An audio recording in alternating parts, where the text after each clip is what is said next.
Hello and welcome to another update video. In this video I want to cover Vulcan Forged PYR, and I do it basically because Billy, one of my channel members, has asked me to cover it now for probably a week or maybe even 2 weeks, and I haven't done it yet.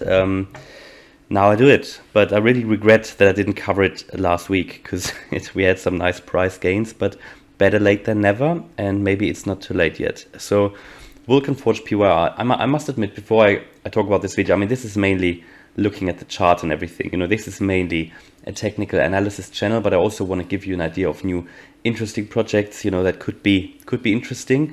And Vulcan Forged PYR, to be honest, didn't really think that positive about it before I looked at it, but it turns out I think it could be something very interesting. So what is it actually? Well, it's basically the token of the ecosystem that is part of the Vulcan Forged, basically the Vulcan Forged ecosystem.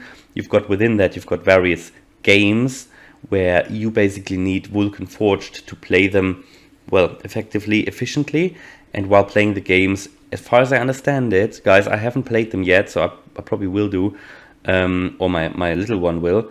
You need lava tokens, okay? So lava are part of the ecosystem as well, so it's not only PYR, it's lava as well. They also have, as far as I understand here, a marketplace as well. They've got, they are related to NFTs. They've got an NFT creation marketplace, dApp, and also I think they've got a decentralized exchange as well. So with regards to NFTs, I think within the game you can then own NFTs and you can buy NFTs. And basically, guys, you need you need the Vulcan Forged token to play the game. Yeah, and that's where it's sort of, I mean, that's what makes it basically rise and fall in my opinion, because to be honest, for me, without having played the game, I can only, you know, say so much about it. I think I really need to look into it. Probably I won't do it, probably my son will do it, just because, you know, he's got the time. But it is very interesting, you know, these games, I think that is the future anyway. You know, we've seen it with Axie Infinity really going up in crazy ways, and PYR has gone up in a similar way, but actually not, you know, not that much. And you know where Axie Infinity is, I think it's number 25 by market cap, whereas Vulcan is, I think, around 200. We can have a look here, 290. So it all rises and falls with the games, how many players there are, and it is getting more popular. It is gaining in popularity. Now the thing is with video games, or generally with these games here, I think, you know, these are certainly the future, these games. But I know from my, you know, I've played video games and stuff in the past, and also online games, and I know that they come and they go, you know. So is it really these innovators like Vulcan Forged, can they really become some of the ones that are going to stay? And that is what is so important. And without playing the game, without being really part of the core community of the game, I can only say so much about it. So please bear with me and take everything with a pinch of salt. But I think it is very interesting. It's very interesting, at least in the very short term. And then I think it's important when owning that token to become part of the ecosystem, you know, to become part of that community, to understand what's going on. Because without understanding what's going on, let's say in the gaming community, you don't really know what's happening. You don't get an understanding, really. Hope that makes sense. So I want to get more into it, because I find from looking at it, and also tokenomics, I find it very interesting, because basically what it is, the circulating supply, I think the max supply is higher. I think the max supply is somewhere at around 50 million. The circulating supply with just about 19 million is pretty much what the circulating supply of Bitcoin is today, which makes it very interesting, because as soon as something is in the millions, not in the billions, I suddenly find it interesting. So it's certainly something for me to have a look at. Also with, you know, more and more players coming in, you need the PYRs to basically play the game efficiently. You know, there's more and more players coming in. It's getting more popular. You know, there's a bit of hype around these games anyway, and with everything that's happening in the world at the moment, people spend more time at home anyway, and that's still the case. And these games, you know, it is popular, and I'm going to look into it. And I think one of them is actually an online role-playing game. So certainly the Vulcanverse, and that sounds interesting. That looks interesting. So I'm certainly going to have a look at that, guys. And it's interesting. You know, it's a real use case. You know, and games certainly have their place. And these companies or organizations that really combine the gaming with the well, with the blockchain and everything, I find that highly innovative, and that's certainly something that also I think larger game developers will soon adopt. And that is then when I think, will these early innovators, will they be able to stay when some of the more established ones, I mean, I'm talking here about EA Sports, Electronic Arts, all of these, Blizzard, whatever, when they adopt these things, will this then really be here to stay? But certainly very interesting in the short term. So I'm going to take a look at that. Let's take a look at the chart. Found it here. Basically, you can buy it before someone asks. It is not listed on Binance yet, and I find that highly interesting because I think XC Infinity is.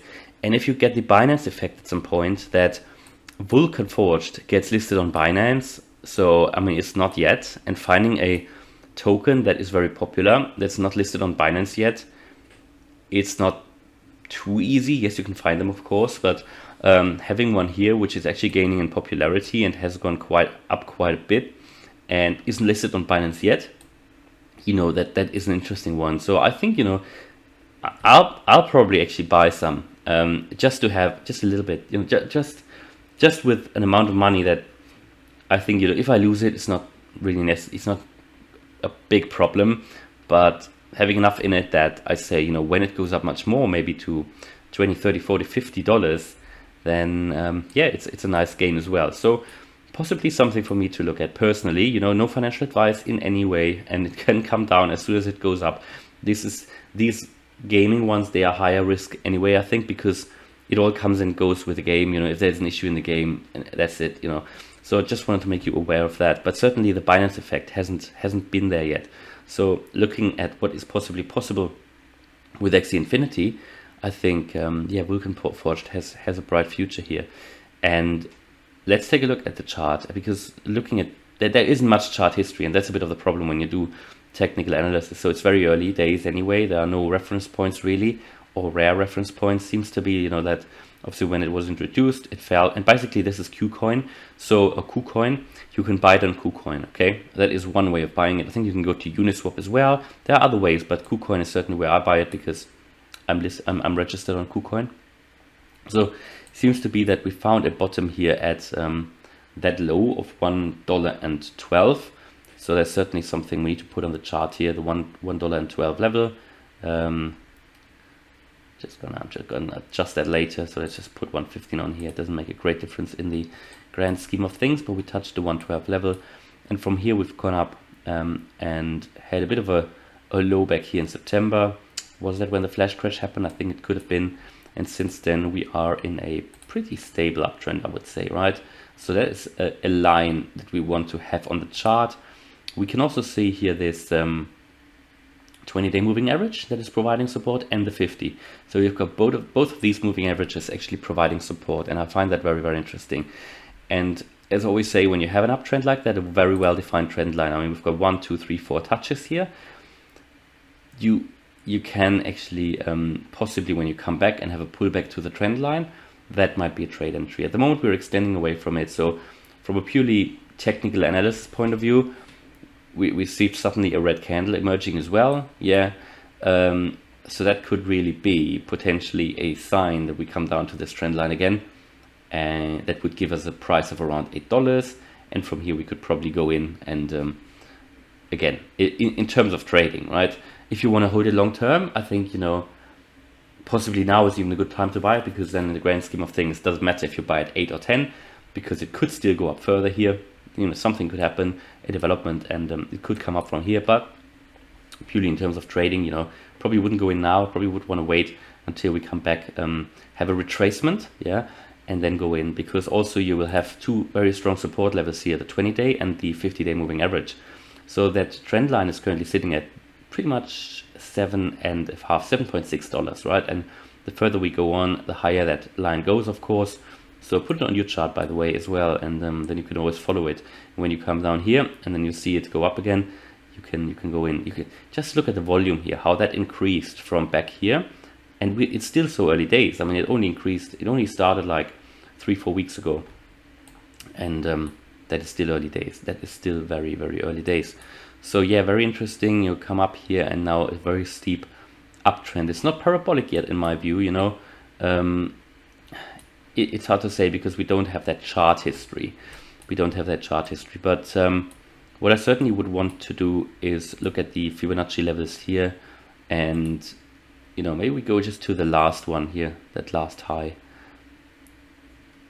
There you go. So from where that basic uptrend started, or actually maybe we go down to one here with a 112 to have a look at where we started. Let's just do that. And there you go. So taking the low here,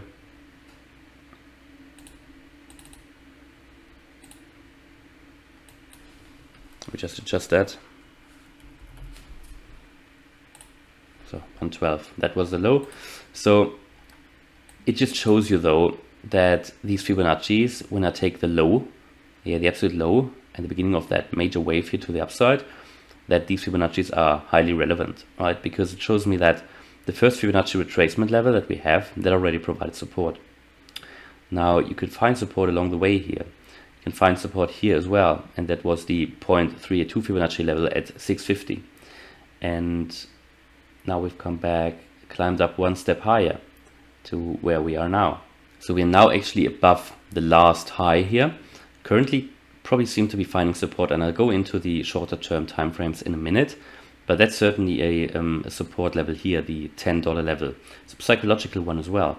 So even though I just said, maybe it's worth waiting to come down to the trend line again, bear in mind we've just surpassed the $10 level.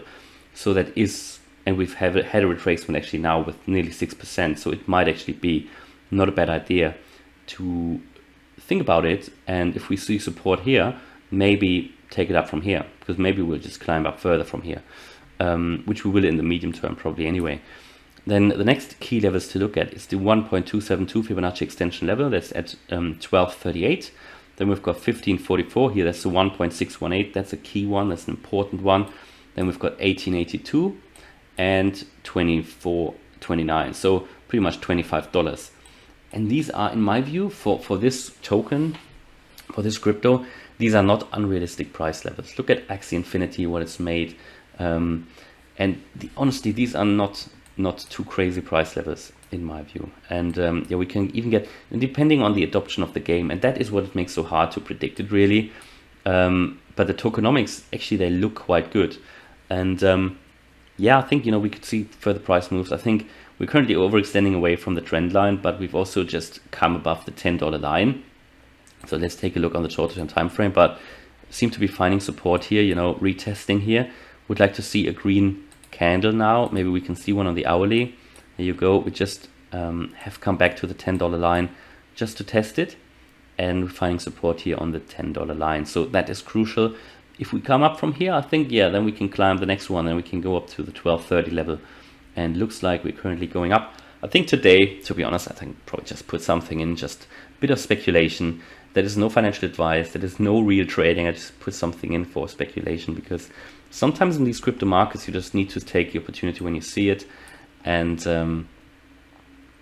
again, that's absolutely no financial advice. Nothing I would recommend, but I think it will go up from here. And that is what you can do when you put it into your long-term portfolio anyway, or because you need them anyway to play the game.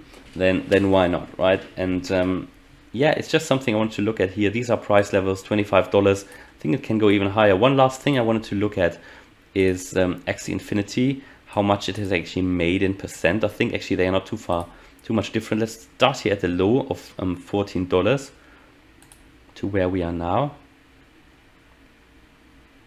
or where we came up to 155. Now that is 1000% in just a few months. So what has PYR made?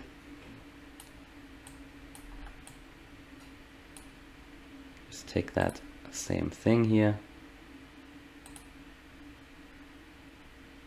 Very similar level, right? We've had a little bit less, so 800, 890, roughly 900% we've made, okay, in the same time period roughly. So just something to be aware of. Just because the price looks lower, it's actually made a very similar gain, okay? So that's just something to be aware of here. But I think, with PYR, we haven't seen the Binance effect yet. So if that kicks in, I think there could be something coming. So again, for me, highly speculative. In summary, highly speculative, but with a strong potential to see further price increases. Obviously, we've touched the $10 level. It's a key psychological one, and from here we could go up further. It's, you know, is it a buy or not a buy? I can't tell you that, because it all depends on your personal risk profile. It's certainly much riskier to go into something like that than it is to go into Cardano or a similar ecosystem. This is different. This is more speculative. This is more on the gaming side, you know, and it all comes, you know, it all goes with the community, doesn't it? And still very interesting, and it would be for me the first, let's call it, gaming token I would buy. And yeah, when I come across these things, I find them interesting, then I sometimes just want to be part of it, and because I'm fascinated by the technology, fascinated by the tokens and everything. So yeah, if you want me to cover PYR going forward, let me know in the comments, and let me know if you've played the game and what you think about it, or the games, and if you've used the ecosystem yet. Or let me know if you have Lava as well and what you think about Lava. Thanks a lot for watching. Bye bye.